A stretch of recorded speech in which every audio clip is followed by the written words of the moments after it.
안녕하세요, 김행김입니다. 오늘은 영화 사바의 리뷰를 준비했습니다. 그동안 많은 영화 유튜버들이 사바에 대한 여러가지 해석을 올려놨는데요. 단언컨대 저희의 리뷰가 사바 감독의 의도와 가장 흡사한 리뷰가 될 거라 자신합니다. 그러면 지금부터 해석 영상을 봐도 영 공감되지 않았던 많은 분들의 궁금증을 속 시원히 풀어드리도록 하겠습니다. 이번 리뷰에는 강력한 스포일러 및 충격적 해석들이 포함되어 있으니 주의하시고 모두 착석하셨나요? 자, 그럼 시작하겠습니다. 여러분 모두 인상 깊게 보셨을 겁니다. 바로 정나은이 악귀를 물리치기 위해 냄새나는 방의 자물쇠를 벽돌로 내리치고 그 실체를 확인하는 장면이죠. 이때 1시간 반 가까이 베일에 쌓여있던 악귀의 모습이 처음으로 드러납니다.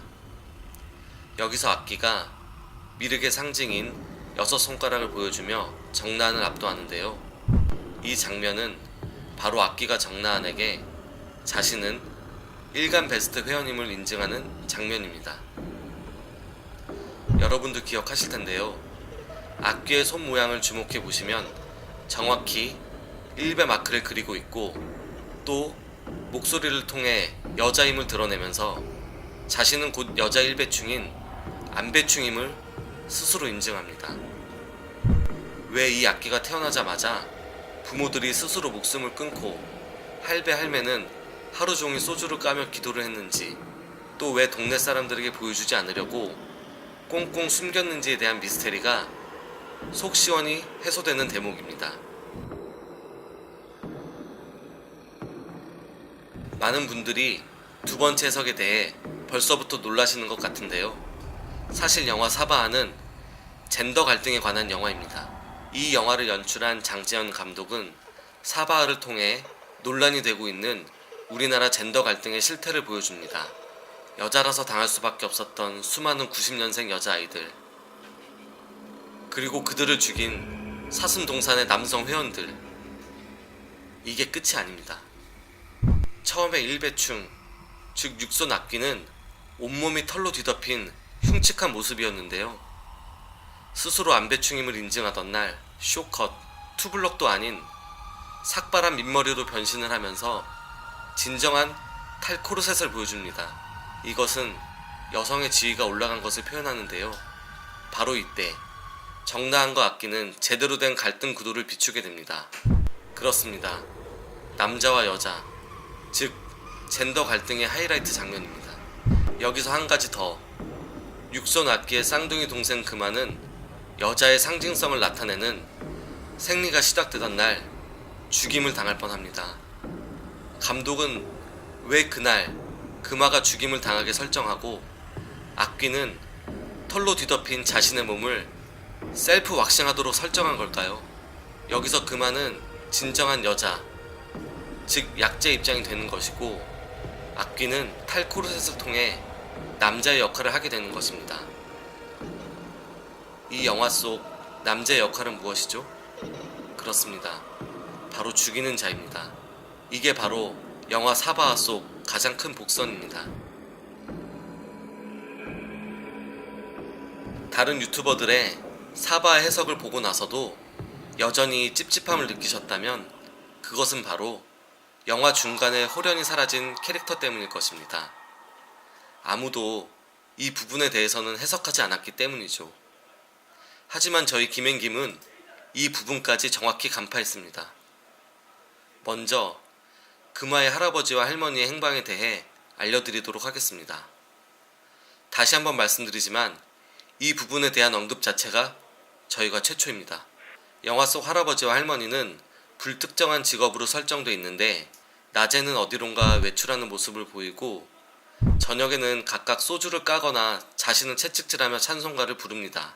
그러던 중 영화 후반부부터는 아예 사라지죠. 그때 금화의 할아버지와 할머니는 바로 광화문에 가 있었습니다. 영화를 다시 보시면 눈치채실 텐데요. 영화 속 곳곳의 모습을 드러내는 태극기의 실체는 바로 금화의 할아버지 할머니가 곧 태극기 부대임을 나타내는 장치였던 것입니다. 사건이 일어난 그날 할아버지와 할머니가 집을 비운 이유는 서울 광화문에서 열린 태극기 부대의 정기 집회에 참여하기 위함이었던 것입니다. 또 사바하에서 남다른 존재감을 보여준 캐릭터 명희. 여러분도 알다시피 명희의 역할은 바로 일름보입니다. 이정재가 방문했을 때도 박정민이 왔을 때도 유지태에게 이런 사실들을 일러 바치는 명희 덕분에 스토리가 전개되었죠. 사슴동산의 카르텔에 대해 가장 잘 알면서도 아무것도 모른 척 해왔던 명희. 여러분들은 떠오르는 인물이 없으신가요? 바로 정치인 이재명이입니다. 이재명이는 경기도 도지사를 맡고 있는 대한민국 정치인으로 친형 정신병원 감금 사건, 형수 욕설 사건, 조폭 연루 사건 등 여러 루머 속의 중심에 서면서도 그림자처럼 빠져나가기로 유명한데요. 바로 명희가 이재명이 도지사를 가리키는 캐릭터라고 볼 수 있습니다.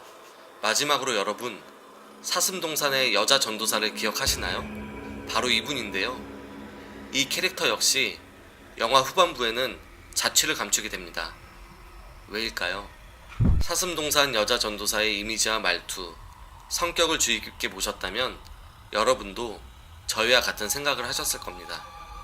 이 캐릭터는 바로 탄핵당한 박근혜 전 대통령을 상징하고 있습니다.